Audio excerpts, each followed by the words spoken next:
இன்றைய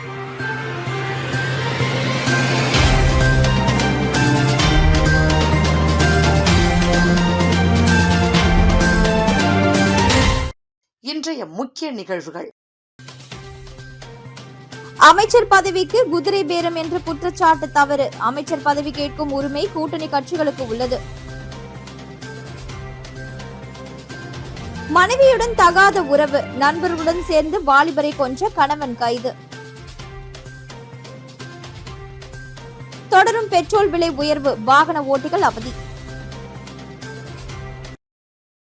விழுப்புரம் மாவட்டம் கண்ணமங்கலம் அருகே நண்பனின் மனைவியுடன் இருந்ததாக கூறப்படும் கள்ள தொடர்பை கைவிட மறுத்த வாலிபர் கழுத்தறுத்து கொலை செய்யப்பட்ட சம்பவம் பரபரப்பை ஏற்படுத்தியுள்ளது. இந்த வழக்கில் 3 பேரை போலீசார் கைது செய்து விசாரணை நடத்தி வருகின்றனர். புதுச்சேரி சந்தை புதுக்குப்பம் பகுதியைச் சேர்ந்தவர் ஞானமூர்த்தி. விபத்தில் வலது காலை இழந்த மாற்றுத்திறனாளியான இவருக்கு மனைவி பிரியா, 2 மகன்கள் மற்றும் 2 மகள்கள் உள்ளனர். அதே பகுதியைச் சேர்ந்த காந்தி மகன் கோகுல், கார்த்திக் மகன் கதிர் என்ற கதிரவன் ஆகியோர் ஞானமூர்த்தியின் நெருங்கிய நண்பர்களாக பழகி வந்துள்ளனர். இந்த நிலையில் கடந்த ஒரு ஆண்டாக ஞானமூர்த்தியின் மனைவி பிரியா மற்றும் கதிரவன் இடையே கள்ளத்தொடர்பு இருந்து வந்ததாக கூறப்படுகிறது. இதை அறிந்து ஞானமூர்த்தி, எனக்கு 4 பிள்ளைகள் உள்ளனர், குடும்பத்தை காப்பாற்ற வேண்டும், நண்பனாக பழகி துரோகம் செய்யாது என கதிரவனை எச்சரித்ததாக கூறப்படுகிறது. இருப்பினும் அந்த உறவு தொடர்ந்ததாக தெரிகிறது. இதற்கிடையில் முன்விரோதம் தொடர்பாக அடிதடி வழக்கில் சிறையில் இருந்த ஞானமூர்த்தி 4 நாட்களுக்கு முன்பு விடுதலையாகி வீடு திரும்பிய பொழுது கதிரவன் மற்றும் தனது மனைவி தொடர்பை கைவிடவில்லை என்பதை அறிந்த மனவேதனை அடைந்துள்ளார். இதுகுறித்து நண்பர்கள் கோகுல் மற்றும் ஞானவேலுவிடம் கூறிய நிலையில் கதிரவனை கொலை செய்ய திட்டமிட்டதாக போலீசாரிடம் தெரிவித்தனர். திட்டமிட்டபடி கதிரவனுக்கு நன்கு அறிமுகமான ஞானவேலு என்பவரை நேற்று மாலை மோட்டார் சைக்கிளில் வழுதாவூர் சிவன் கோவில் பின்புறம் அழைத்து சென்றுள்ளனர். அங்கு வந்த ஞானமூர்த்தி, கோகுல் மற்றும் ஞானவேலு ஆகியோர் சேர்ந்து கதிரவனை தாக்கி கைகளை கட்டி கீழே தள்ளி மறைத்து வைத்திருந்த கத்தியால் கழுத்தை அறுத்து கொலை செய்ததாக கூறப்படுகிறது. கோவில் பின்புறம் ரத்த வெள்ளத்தில் வாலிபர் பிணமாக கிடந்ததை பார்த்த பொதுமக்கள் கண்ணமங்கலம் போலீசாருக்கு தகவல் தெரிவித்தனர். சம்பவ இடத்திற்கு விரைந்த போலீசார் உடலை கைப்பற்றி விசாரணை மேற்கொண்டனர். மேலும் வழக்கு பதிவு செய்து ஞானமூர்த்தி, கோகுல், ஞானவேலு ஆகிய 3 பேரையும் கைது செய்து தீவிர விசாரணை நடத்தி வருகின்றனர். புதுவையில் 4வது முறையாக பெட்ரோல், டீசல் விலை உயர்ந்துள்ளது. இதனால் அத்தியாவசிய பொருட்களின் விலை உயரும் அபாயம் ஏற்பட்டுள்ளது. ஈரான், இஸ்ரேல் இடையிலான போர் பதற்றம் காரணமாக சர்வதேச சந்தையில் கச்சா எண்ணெய் விலை தொடர்ந்து உயர்ந்து வருகிறது. இதன் எதிரொலியாக நாடு முழுவதும் பெட்ரோல் மற்றும் டீசல் விலையை ஒன்றிய அரசு கடந்த 15ஆம் தேதி விலையை உயர்த்தியுள்ளது. அதன்படி 15ஆம் தேதி 1 லிட்டர் பெட்ரோல் $96.26 $99.25 டீசல் $86.47 $89.39 உயர்ந்தது. தொடர்ந்து 19ஆம் தேதி 1 லிட்டர் பெட்ரோல் ₹1 உயர்ந்து $100.25 டீசல் ₹1 உயர்ந்து $90.39 விற்பனை செய்யப்பட்டது. 3வது முறையாக கடந்த 23ஆம் தேதி 1 லிட்டர் பெட்ரோல் 85 காசுகள் உயர்ந்து $101.11 டீசல் 89 காசுகள் உயர்ந்து $91.28 விற்பனை செய்யப்பட்டது. இந்த நிலையில் 4வது முறையாக இன்று பெட்ரோல், டீசல் விலை உயர்த்தப்பட்டுள்ளது. அதன்படி 1 லிட்டர் பெட்ரோல் $2.59 உயர்த்தப்பட்டு $103.58, டீசல் $2.63 உயர்த்தப்பட்டு $93.79 விற்பனை செய்யப்பட்டு வருகிறது. தொடர்ந்து பெட்ரோல், டீசல் விலை உயர்வால் அத்தியாவசிய பொருட்களின் விலை உயரும் அபாயம் ஏற்பட்டுள்ளது.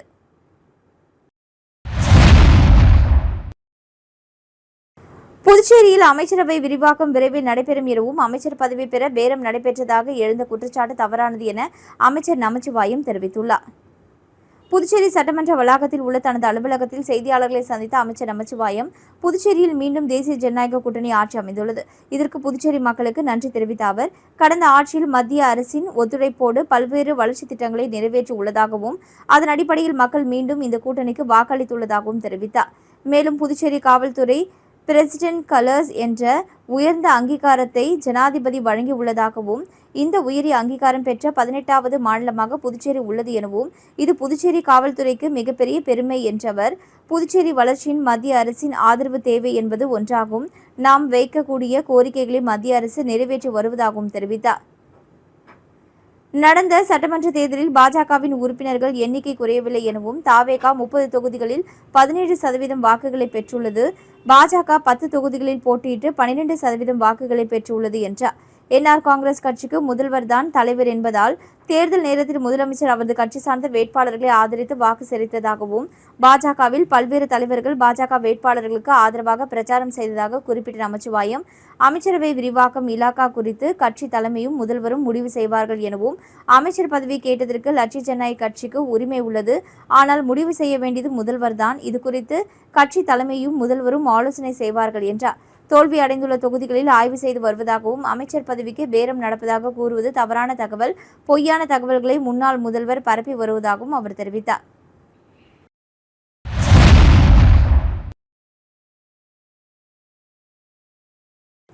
புதுச்சேரியில் முதன்முறையாக மகளிர் திறன் மேம்பாட்டு சேவையை தொடங்கிய ஜோஸ் சார்லஸ் மார்டின் எம்எல்ஏ. புதுச்சேரி காமராஜ் நகர் தொகுதியில் உள்ள லட்சிய ஜனநாயக கட்சியின் தலைவர் அலுவலகத்தில் லட்சிய ஜனநாயக கட்சியின் தலைவரும் காமராஜ் நகர் தொகுதியின் சட்டமன்ற உறுப்பினருமான ஜோஸ் சார்லஸ் மார்டின் அவர்கள் அறிவுறுத்தலின்படி மகளிருக்கான திறன் மேம்பாட்டு பயிற்சி முகாம் நடைபெற்றது. இந்நிகழ்ச்சியில் டாலி, கணக்கியல் சேவை, டேட்டா ஆபரேட்டர் பயிற்சி, இணையதள வடிவமைப்பு வகுப்புகள், அழகு கலை மற்றும் மேக்கப் சேவைகள், தையல் கலை மற்றும் ஃபேஷன் டிசைனிங், பேக்கிங் மற்றும் கேக் தயாரிப்பு, நக வடிவமைப்பு மற்றும் நக பராமரிப்பு, ஆபரணம் மற்றும் கைவினைப் பொருட்களின் தயாரிப்பு உள்ளிட்ட பல்வேறு தொழில்முனைவு பயிற்சிக்கான நேர்காணல் நடைபெற்றது. இந்த பயிற்சி முகாமில் 500க்கும் மேற்பட்ட பெண்கள் கலந்து கொண்டு பயன்பெற்றனர். மேலும் இப்பயிற்சியில் சேரும் பெண்களுக்கு பயிற்சி முடித்த பின்னர் வங்கி மூலம் கடன் உதவி பெற்று சிறு தொழில் தொடங்குவதற்கான வழிகாட்டுதலும் உதவிகளும் வழங்கப்படும் என தெரிவிக்கப்பட்டது. புதுச்சேரியில் முதன்முறையாக காமராஜ் நகர் தொகுதியில் இந்த சேவை தொடங்கப்பட்டுள்ளதாக ஏற்பாட்டாளர்கள் தெரிவித்தனர். காமராஜ் நகர் தொகுதி மட்டுமல்லாமல் புதுச்சேரியின் பல்வேறு பகுதிகளில் இருந்தும் பெண்கள் கலந்து கொண்டு பயன்பெற்றனர். இந்நிகழ்ச்சியில் கலந்து கொண்டு பயன்பெற்ற பெண்கள் ஜோஸ் சார்லஸ் மார்டின் அவர்களுக்கு நன்றியையும் பாராட்டுகளையும் தெரிவித்தனர். ஆஃபீஸில் இந்த மகளிருக்கான நிறைய கோர்ஸ்லாம் சொல்லியிருக்காங்க. அது வீட்டில் சும்மா இருக்க உமன், நம்ம வீட்டுக்காரை எதிர்பார்த்தோ நம்மளை பிள்ளைங்களை எதிர்பார்த்தோ இருக்கிற ஒரு உமன்ஸ்க்கு நல்ல ஒரு வழிகாட்டியாக இருக்குது. நம்ம எல்லாரும் இந்த இன்ஸ்டியூட்டில் கலந்துட்டு நிறையா கலைகளை கற்றுன்ட்டு அது மூலியமாக நம்ம ஒரு பிஸ்னஸ் ரன் பண்ணணும், அது மூலியமாக நம்ம நிறையா சம்பாதிக்கணும்னு சொல்லிட்டு நம்ம எல்லாரும் ஒரு சொந்த காலில் நிற்கிறதுக்கான ஒரு வழியை சார்லஸ் மார்டின் சார் பண்ணி கொடுத்துட்ருக்கிறாரு. ஸோ இது மாதிரி நிறையா விஷயம் அடுத்தடுத்து பண்ணணும். எல்லா மகளிரும் ஊக்குவிச்சு அவங்கள சொந்த காலில் நிற்க வைக்கணும். புதுச்சேரி அருகே உள்ள பஞ்சவடி ஜெயமங்கல பஞ்சமுக ஆஞ்சநேயர் கோவிலில் வசந்த உற்சவத்தை ஒட்டி 200 புதுச்சேரி அருகே உள்ள பஞ்சவடி ஜெயமங்கல பஞ்சமுக ஆஞ்சநேயர் கோவிலில் வசந்த உற்சவத்தை ஒட்டி 200 கிலோ பழங்கள் அலங்காரத்தில் ஸ்ரீ சீதா தேவி சமேத ஸ்ரீ ராமச்சந்திர மூர்த்திக்கு சிறப்பு தீபாராதனை நடைபெற்றது. புதுச்சேரி அருகே உள்ள பஞ்சவடியில் மத்திய திருப்பதி என்று அழைக்கப்படும் ஜெயமங்கல பஞ்சமுக ஆஞ்சநேயர் கோவில் அமைந்துள்ளது. இங்கு மே 22ஆம் தேதி முதல் 24ஆம் தேதி வரை பட்டாபிஷேக ராமனாக அருள்பாலித்து வரும் ஸ்ரீ சீதா தேவி ஸ்ரீ சமேத ஸ்ரீ ராமச்சந்திர மூர்த்திக்கு வசந்த உற்சவ விழா வசந்த மண்டபத்தில் கொண்டாடப்பட்டு வருகிறது. 3ஆம் நாள் நிகழ்வாக பால், தயிர், சந்தனம் உள்ளிட்ட திரவியங்கள் கொண்டு திருமஞ்சனம் செய்யப்பட்டு மா, பலா, ஆரஞ்சு, மாதுளை, திராட்சை உள்ளிட்ட 200 கிலோ பழங்களால் அலங்கரிக்கப்பட்டு அலங்கார மண்டபத்தில் எழுந்தருளிய ஸ்ரீ ராமச்சந்திர மூர்த்திக்கு பல்வேறு தீபாராதனைகள் காட்டப்பட்டது. இதில் பக்தர்கள் பலரும் கலந்து கொண்டு ஸ்ரீ ராமச்சந்திர மூர்த்தியை வழிபட்டு சென்றனர். விளம்பர இடைவேளைக்கு பிறகு செய்திகள் தொடரும். சென்டர் இருக்கு, சம்மர் டென்ஷன் எதுக்கு? தனம் சேல் சென்டர் இருக்கு, சம்மர் டென்ஷன் எதுக்கு? தனம்ல ஏசி வாங்கி சம்மரை சில் பண்ணுங்க. தனம் சேல் சென்டர், காமராஜ் சாலை, பாண்டிச்சேரி. செய்திகள் தொடர்கின்றன.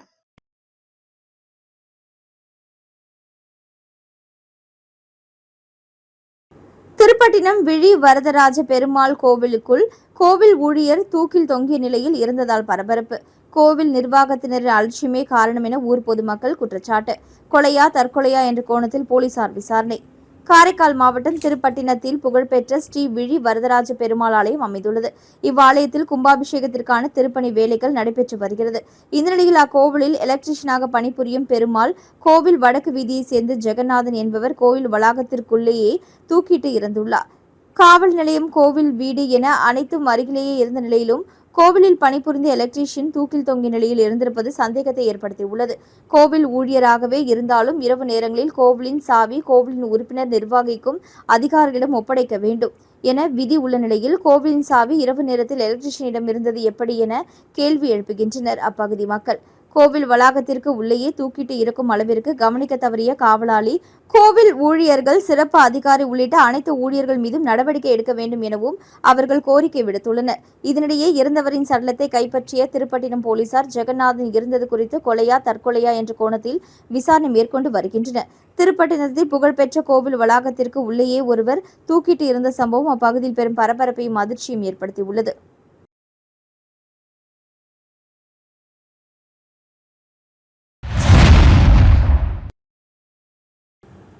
காட்டேரிக்குப்பம் அரசு உயர்நிலைப் பள்ளியில் முன்னாள் ஆசிரியர்கள், மாணவ மாணவியர்கள் 30ஆம் ஆண்டு விழா சந்திப்பு நிகழ்ச்சி நடைபெற்றது.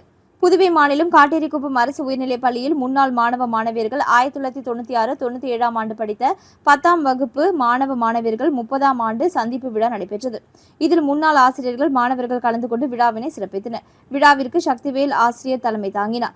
மேலும் ஆசிரியர்கள் குப்புசாமி, கிருஷ்ணமூர்த்தி, வேலுசாமி, ராஜி, வசூலுதீன் மற்றும் நிகழ்ச்சி தொகுப்பாளினி முன்னாள் மாணவி மலர்விழி பூங்காவனம், வரவேற்புரை முன்னாள் மாணவி உண்ணாமலை விமலா ஆகியோர் கலந்து கொண்டனர். விழாவிற்கான ஏற்பாடுகளை முன்னாள் மாணவர்கள் மதியழகன், பஞ்சவர்ணம், தனுசு, முருகன், ஜெகன் கிருஷ்ணராஜ் ஆகியோர் ஒருங்கிணைத்தனர். முன்னாள் மாணவர் மதியழகன் நன்றி உரையாற்றினார்.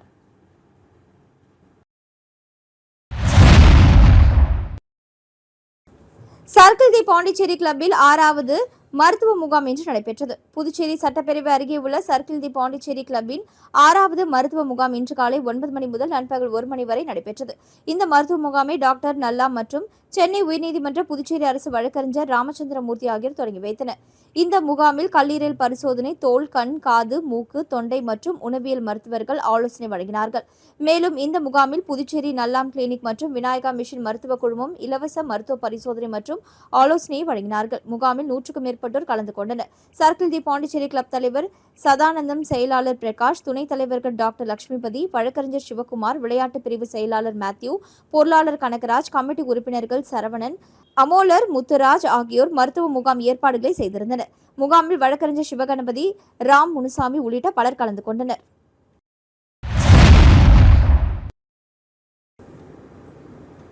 கதிர்காமம் தொகுதி சட்டமன்ற உறுப்பினராக பொறுப்பேற்ற அழகானந்தத்திற்கு தொழிலதிபர் துரை கோவிந்தராஜன், அரியாங்குப்பம் பாஜக சிறப்பு அழைப்பாளர் சந்திரமோகன் ஆகியோர் வாழ்த்துக்களை தெரிவித்தனர். நடைபெற்ற சட்டமன்ற தேர்தலில் கதிர்காமம் தொகுதி சுயேட்சை வேட்பாளராக போட்டியிட்டு வெற்றி பெற்ற சட்டமன்ற உறுப்பினராக பொறுப்பேற்ற அழகு என்கிற அழகானந்தத்திற்கு பல்வேறு கட்சி நிர்வாகிகள், தொழிலதிபர்கள், பொதுமக்கள் பலர் வாழ்த்து தெரிவித்து வருகின்றனர். இதில் காமாட்சி ஓட்டல் உரிமையாளர் தொழிலதிபர் துரை கோவிந்தராஜன் மற்றும் பாஜக சிறப்பு அழைப்பாளர் சந்திரமோகன், அரியாங்குப்பம் பாஜக தொகுதி தலைவர் வசந்தராஜ் ஆகியோர் சட்டமன்ற உறுப்பினராக பொறுப்பேற்ற அழகு என்கிற அழகானந்தத்திற்கு மாலை அணிவித்து பொன்னாடை போர்த்தி வாழ்த்துக்களை தெரிவித்தனர். மேலும் இந்நிகழ்ச்சியில் அரியாங்குப்பம் தொகுதி பாஜக நிர்வாகிகள், அவரது ஆதரவாளர்கள் பலர் உடனிருந்தனர்.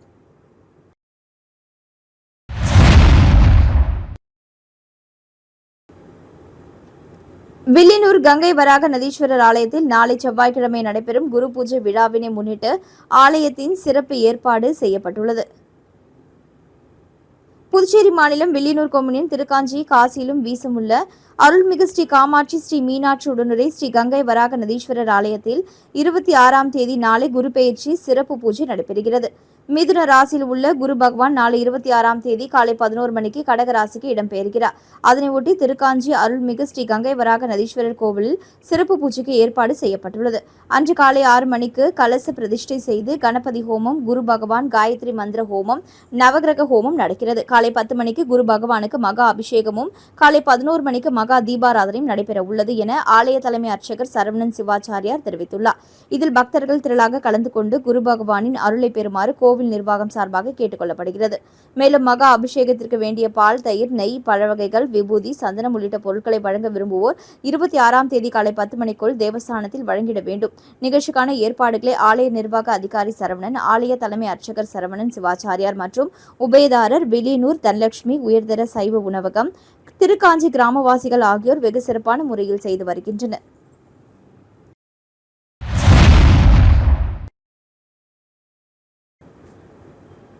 கணுவாப்பேட்டை அருள்மிகு ஓம் ஸ்ரீ மகான் சன்னியாசி அப்பர் சுவாமிகள் ஜீவசமாதி சித்தர் பீடத்தில் நடைபெற்ற குரு பூஜை விழாவில் புதுச்சேரி முதல்வர் ரங்கசாமி பங்கேற்று சுவாமி தரிசனம் செய்தார்.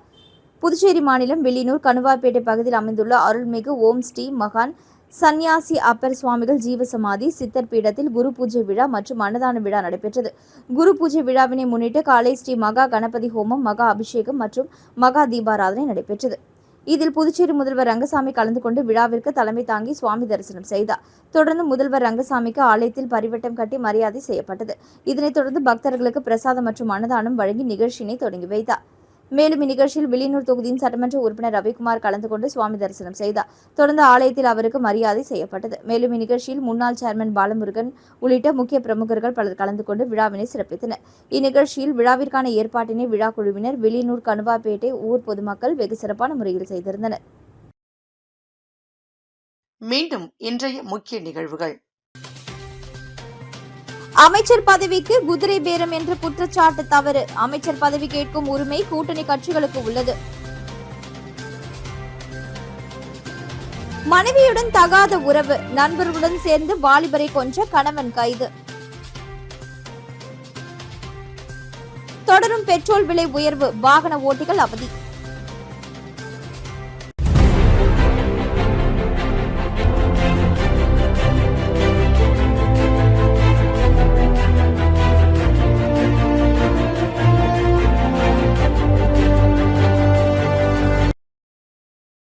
செய்திகளை உடனுக்குடன் தெரிந்து கொள்ள மெட்ரோ யூடியூப் சேனலை சப்ஸ்கிரைப் செய்யவும்.